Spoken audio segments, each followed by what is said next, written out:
Alright, this is my, you can see here, Elder Scrolls Daggerfall. This is the original, the DOS version. Um, as you can see, I don't have the front casing. It's just a traditional jewel casing.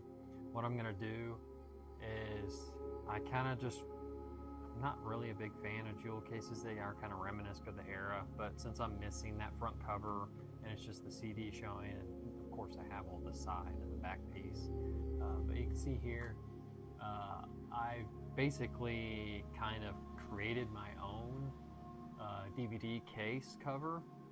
I have a brand new one over here I'm going to use for putting all the stuff in it. I can put the manual and stuff in here from the jewel case, and then just the CD here, and then insert in the sleeve on this. I'm just doing it for display purposes and just for my own collection. This is also kind of a series of just kind of going through figuring out how to make sure I do these like DVD, DS, what else? Universal cases, just how to do them correctly, because I'm going to do it also for my business, and this is mostly just for collector value for myself. What I'm going to do here is I'm going to go ahead and cut this out. When you want to do these, the DVD, there's a specific resolutions and inches you have to use on the prints. I printed this out on 8.5 by 11, and I actually used a software called Undercover 10, which kind of helps with the printing process.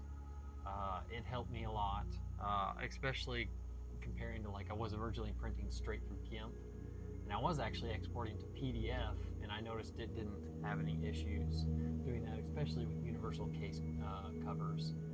But if you want a DVD cover, the measurements are 7.25 inches by 10.75 inches, or 184 millimeter by 273 millimeter.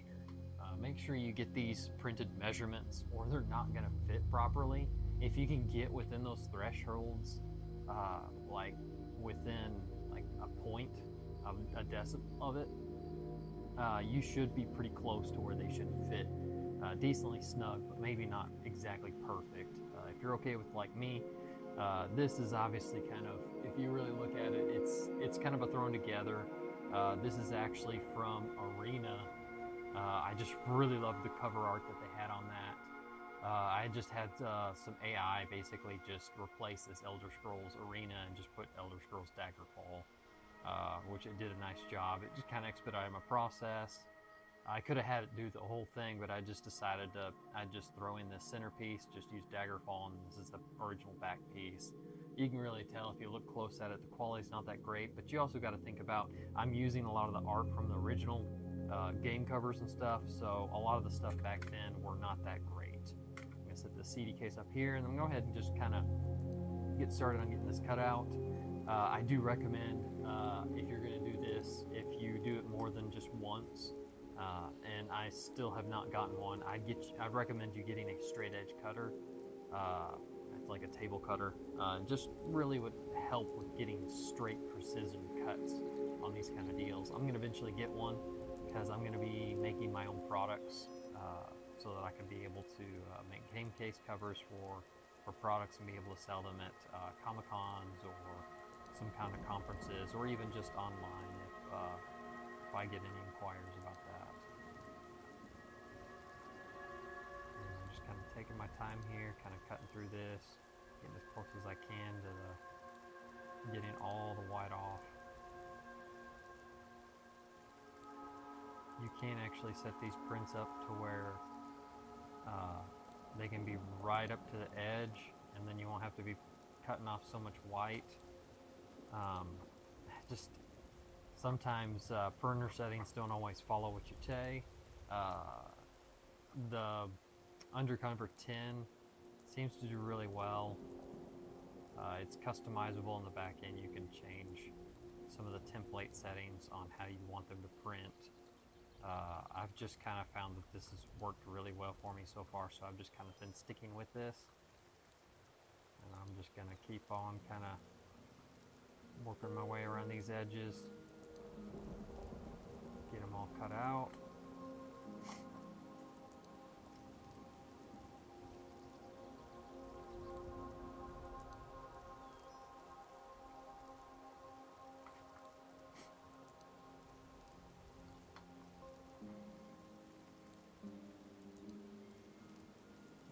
get as close as you can to the art, or you can end up like this right here. I left a little bit of white. I'm going to go over that a little bit. It makes it really difficult to go back over because it kind of wants me to cut into the picture, and I don't want to do that.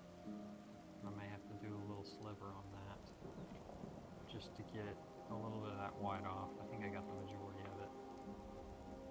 Nice long cuts if you're going to cut it out manually like me. I feel like they get you more of a straight cut. Last side. Once we get this done, we're going to test it in the DVD case, see how well it fits. We'll find out real quick if I goofed on my print. Like I said, if you don't get some kind of application that really restricts those diameters, or you do it yourself manually, if you figure out how to do that, it's going to really screw up your prints. It will literally change your resolution as you're printing images through typical printers. All right, and this is the CD side, so this will be the back cover of the game case. Go ahead and just kind of get this case flat and just kind of work it in here. I'll just stick my hand all the way through.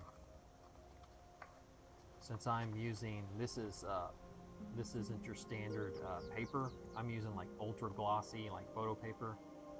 If you want really good quality game cases, I would recommend getting some really high quality paper to do that. I would recommend glossy type papers, printing paper. This one's an ultra glossy. It's kind of like photo paper, and it does really well. This isn't my first print on it, of course. This is going to be kind of like a series of videos. Let's see how well it'll fold over. Oh yeah, that's actually a lot better than I thought it would be. Sure, it's like if you look at it really close, it just kind of, I did a real quick snip and paste basically in GIMP, but overall I really like how it looks. I don't know if you can tell it very well. I'm trying to show you at least without the glares, because this is a pretty glossy game case. You can see here the back looks pretty good. I like it. It fits pretty well. You can tell on the edges that there is a little bit of space in between it, but it's pretty close to what the original actually cut would be. And plus, this is a custom case cover that I made, and it's just kind of it's really thrown together. It's definitely not professional, but hey, I'm happy with it. I'm just going to use this mainly for display. I'm going to go ahead and just pull this stuff out of the old jewel case and get the original Daggerfall in this, and go ahead and take apart this jewel case, because I'll probably just get rid of this thing. I'm not, like I said, I'm really not a big fan of jewel cases. Go ahead and just take it apart, see if I can get it apart without breaking it. There we go. And pull out this back cover. I want to keep this just because this kind of stuff is old, and keep it as a collector item just in this. And there we go. Turn my jewel case into a nice little DVD case, and I'll just use this for display. And I would love to play some more Daggerfall. It really is a very different game than most later games of the Elder Scrolls series, like comparing it to Morrowind or Oblivion and Skyrim. They're all their own generations, but I don't know if we'll ever get around to a playthrough on it, because it's really like hardcore roots of like D&D or Pathfinder. You can literally do whatever you want and go wherever you want. The worlds are highly generated. It's great, especially for its era when it originally came out. But anyway, here's my custom game cover DVD for the Elder Scrolls Daggerfall. This is the PC version. This is the old DOS version. Thanks for watching, and as always, be positive, be creative.